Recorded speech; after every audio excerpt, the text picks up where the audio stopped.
एक तरफ मुल्क में सियासी अदम इस्तेहकाम है और दूसरी जानिब मुआशी सूरत हाल, बेरोज़गारी और बढ़ती हुई महंगाई है, तो दूसरी तरफ पंजाब असम्बली में आवाम के नुमाइंदों या खादिमों की तनख्वाहों में इजाफे का नजर सानी बिल 2024 मंजूर कर लिया गया है।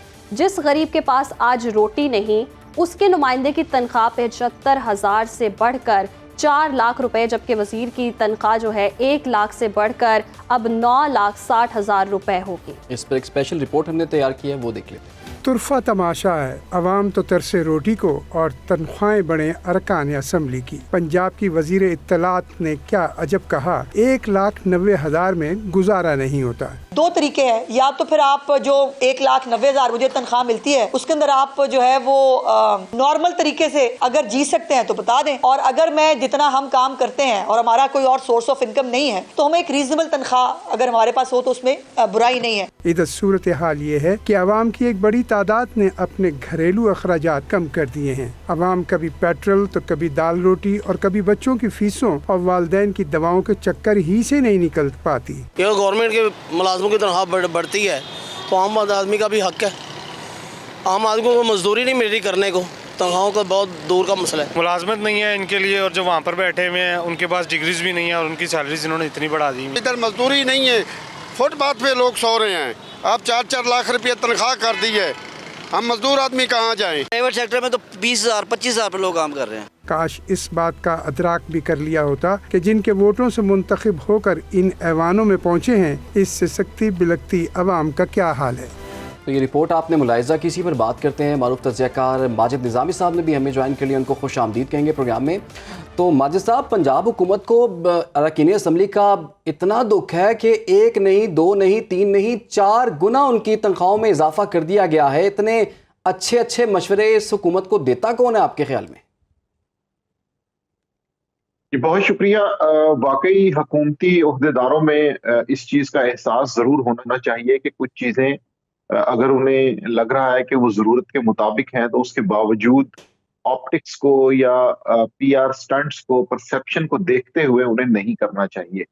और उसमें जो पंजाब असम्बली का हालिया बिल है उसमें जितने इजाफे किए गए हैं उनके ऊपर दोनों तरफ से मौक़िफ़ तो मौजूद हैं, लेकिन जब हम उसे सूबे की मुआशी सूरत हाल के साथ रिलेट करके देखते हैं तो पता ये चलता है कि यहाँ पर 37,000 रुपया एक बेसिक सैलरी है कि जो कम अज कम उजरत है, जिसके ऊपर अभी भी अमल दरामद मुमकिन नहीं हो रहा। और हम ये देखते हैं कि होटल्स में, रेस्टोरेंट्स में, कारखानों के अंदर, फैक्ट्रीज के अंदर कई किस्म की कटौतियां होती हैं। जो लोग वहां पर मौजूद होते हैं उन्हें ये हक नहीं मिलता।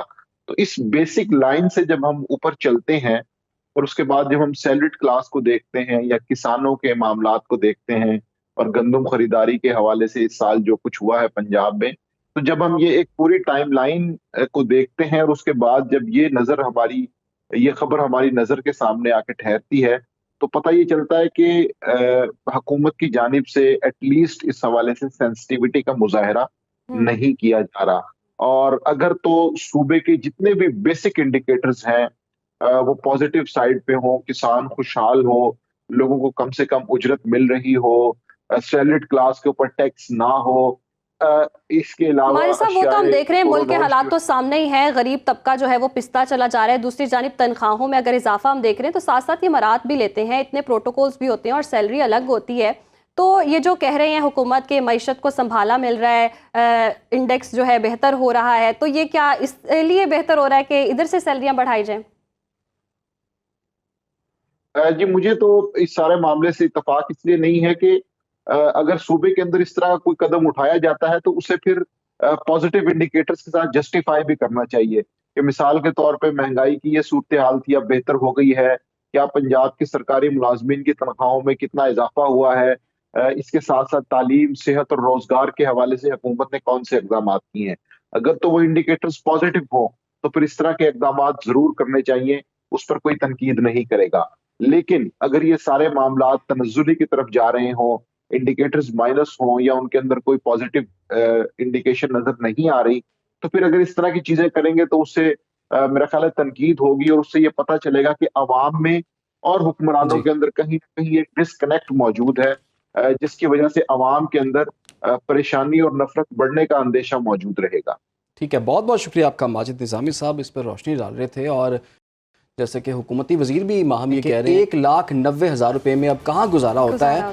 तो जो 37,000 रुपये मिनिमम वेज है, क्या गवर्नमेंट और उनके जो वज़रा को ये पता है कि एक आम आदमी का 37,000 में गुजारा कैसा है? अगर उनका गुजारा नहीं होता तो फिर हम क्या करें? हम भी दुआ कर सकते हैं कि हम भी वजीर बन जाएं, हम भी सूबाई असम्बली में चले जाएं, ताकि हमारे भी जैसे कि मैं आपको कह भी रही थी पहले कि 4 गुना तनख्वाहों में इजाफा हो रहा है। बहरहाल ये इस चीज़ को अप्रिशिएट नहीं किया जा सकता, क्योंकि गरीब जो है इस वक्त मर रहा है, 2 वक्त की रोटी उसे नहीं मिल पा रही, इतने भारी भरकम बिल आ रहे हैं और याशियाँ और मज़े चल रहे हैं वज़रा के और हुकूमती लोगों